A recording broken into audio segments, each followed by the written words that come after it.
नमस्ते दोस्तों, एक शॉर्ट वीडियो करते हैं। कई लोग ये पूछने आते हैं या पूछते हैं, जानना चाहते हैं कि अगर आपको कोविड हो चुका है, कोविड का इन्फेक्शन, तो उसके बाद वैक्सीन लगवाना क्या ज़रूरी है, और अगर ज़रूरी है तो कितने दिन बाद और क्यों। तो इसके बारे में एक यूके के डॉक्टर हैं, उन्होंने भी कहा है, और मुझे लगता है कि हर डॉक्टर को ये चीज़ वो सोचता होगा कि अगर हमें कोविड हो गया है या किसी को भी कोविड हो गया है तो उसको उसके बाद तो एंटीबॉडीज़ बन ही जाती हैं। अगर वो रिकवर कर गया है और ठीक हो गया है तो उसकी एंटीबॉडीज़ बन गई होती हैं। और ऐसा कहा जा रहा है कि आप वैक्सीन का फ़र्स्ट शॉट लगवाने के 3 महीने के बाद में दूसरा सेकेंड शॉट लगवाएं, स्पेशली कोविशील्ड में। तो इसलिए कि एंटीबॉडीज़ बन जाती हैं, और उसके बाद देखते हैं शायद इसलिए कि कोई और बैड इवेंट ना हो, तो उसके लिए आप 3 मंथ्स के बाद में लगवाएं। तो अगर ये अज्यूम किया जा रहा है कि आपका जो है वो एंटीबॉडीज़ 3 महीने में आपकी कम होने लगती हैं, और ये इस हिसाब से कि अगर आपको इन्फेक्शन हो चुका है तो इसके 3 महीने बाद लगवाइए फ़र्स्ट डोज़ भी।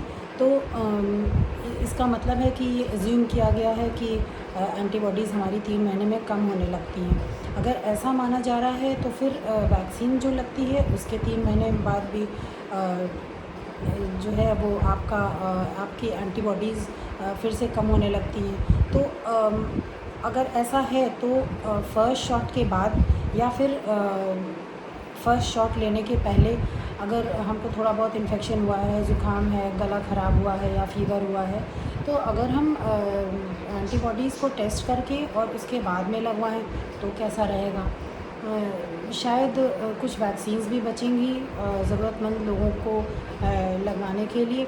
और एक साइंटिफिक दिमाग ऐसा कहता है कि क्या हमें टेस्ट कर लेना चाहिए एंटीबॉडीज़, और उसके बाद में ही लगवाना चाहिए। अगर एंटीबॉडीज़ हैं तो मतलब आप ये सोच सकते हैं कि फिर शायद ज़रूरत नहीं है उस समय लगवाने की।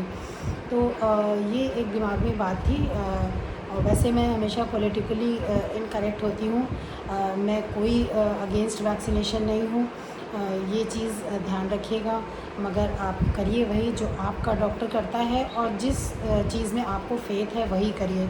ये एक दिमाग में सवाल था जो कि मैंने शेयर करना चाहा, और जो साइंटिफिकली ओरिएंटेड लोग हैं वो शायद मेरी बात समझ पाएंगे कि मैं क्या कहना चाह रही हूँ। तो ये था वैक्सीन के बारे में और एंटीबॉडीज़ के बारे में। क्योंकि अल्टीमेटली वैक्सीन जो है वो एंटीबॉडीज़ ही क्रिएट करती है, जो कि इम्यून सिस्टम का पार्ट होती है, और हमारे शरीर को उस बीमारी से बचाती है। क्योंकि बाकी जैसे टेटनस का वैक्सीन लगता है तो उसमें जो है बूस्टर डोजेज़ की ज़रूरत पड़ती है, कुछ टाइम के बाद में हमें फिर से लगवाना पड़ता है, क्योंकि उसकी एंटीबॉडीज़ वेन ऑफ हो जाती है, मतलब ख़त्म हो जाती हैं। लेकिन मीज़ल्स में ऐसा नहीं है, एक बार लगवाया और उसके बाद हमेशा के लिए उससे छुट्टी मिल जाती है, वो दोबारा से आपको परेशान नहीं करेगी। तो ये कुछ बातें थी शेयर करने के लिए जिस पे विचार करने की ज़रूरत है। और अच्छा, इसके अलावा एक दूसरी बात ये कहनी थी कि आजकल म्यूकोरमाइकोसिस एक फंगल इन्फेक्शन है, ब्लैक फंगस के नाम से भी जाना जाता है, ये बहुत कॉमन हो रहा है। तो इसके बारे में ये पूछा जाता है कि कहाँ से आ गया और कैसे हो जाता है, किसको इफ़ेक्ट करता है, लोग बहुत परेशान हैं। तो ये मानिए कि जिस तरीके से बैक्टीरिया वायरस इस हवा में रहते हैं, और उसी तरह से फंगस के स्पोर्स भी रहते हैं, मतलब अंडे मान लीजिए आप एक लेमैन के टर्म में। क्योंकि हम ये वीडियोस जो हैं वो आपके लिए बनाते हैं, सिंपल लैंग्वेज में बनाते हैं, और ये चाहते हैं कि आप उसको समझें। तो इसलिए हम ये वीडियोस पुट अप करते हैं। तो आप मान लीजिए स्पोर्स अंडे होते हैं इसके फंगस के, तो वो भी बैक्टीरिया वायरस की तरह घूमते रहते हैं, उसमें एयर में रहते हैं, सीजनल हो सकते हैं लेकिन रहते हैं एयर में। ये भी ढूंढते रहते हैं कि कौन से इंसान की इम्यूनिटी जो है वो कम है, चलो इस पर अटैक करते हैं।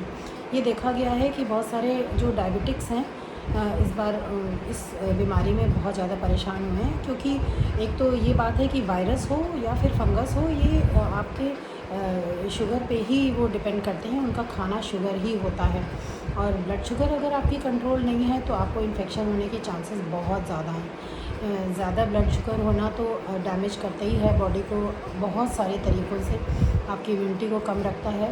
और लेकिन इसके अलावा जो इस समय महामारी चल रही है, इसमें आपकी शुगर कंट्रोल रहना बहुत ज़रूरी है।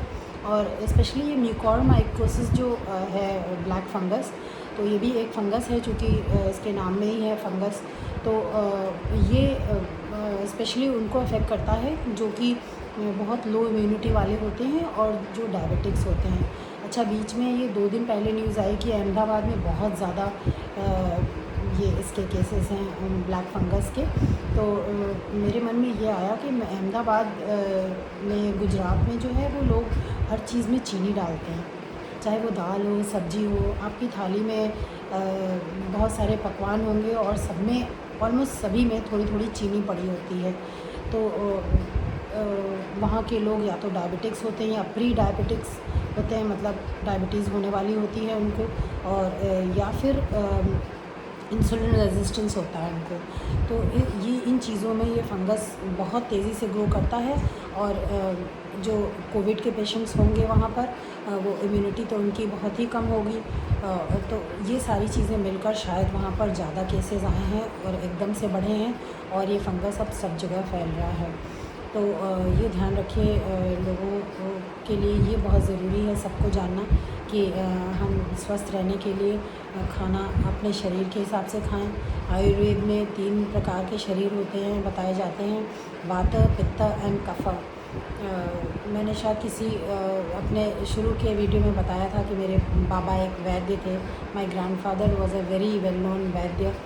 तो मैं उनकी बुक्स जब तक पढ़ा करती थी, छोटी थी, तो मुझे शुरू से ही बहुत अट्रैक्टिव लगता है आयुर्वेदा। और डॉक्टर BM हेगड़े जो हैं cardiologist, known cardiologist, Padma Bhushan मिला हुआ है उनको, वो भी he is also very big fan of Ayurveda. And he says कि बेसिक जो आपकी साइंस है हेल्थ से रिलेटेड, वो आयुर्वेदा ही है। तो ये तो एक अलग से बात हो गई, लेकिन आपको स्वस्थ रहने के लिए ये याद रखिए, शुगर जो है ज़हर है, मैं उसको पॉइज़न बोलती हूँ। और जितना भी मीठा आप खाते हो या शुगर खाते हो, वो आपके शरीर को डैमेज कर रहा है और इन्फ्लेमेशन को बढ़ाता है आपके शरीर को। ये ध्यान रखिए। अच्छा, वैक्सीन के रिगार्डिंग ये ध्यान रखिएगा, ये बहुत ज़रूरी है कि जो कोमॉर्बिडिटीज़ हैं लोगों को, जैसे डायबिटीज़ है, हाइपरटेंशन है, ये सब क्रॉनिक तरह की बीमारियां हैं जिसमें आप दवा भी लेते रहते हैं, इनके लिए वैक्सीनेशन ज़रूरी है, क्योंकि इनकी पहले से ही इम्यूनिटी कम होती है और शरीर कमज़ोर होता है। तो ये ध्यान रखिएगा कि आप वैक्सीन, जब आपका स्लॉट आता है, आपको जगह मिल जाती है, तो आप वैक्सीनेट ज़रूर करिए। लेकिन एक थॉट था मन में, बीइंग डॉक्टर, मैंने सोचा कि आपसे शेयर करूं, शायद आपको मेरी बात समझ में आए। तो ये ज़रूर ध्यान रखिए कि अगर आप उन लोगों में से हैं जो ओबीज़ हैं, जिनको मतलब बहुत मोटे हैं और डायबिटीज़ है या कोई और क्रॉनिक डिजीज़ है, तो वो अपनी एंटीबॉडीज़ को बनाने के लिए वैक्सीनेशन ज़रूर लें और अपने डॉक्टर से कंसल्ट ज़रूर करें। Thank you.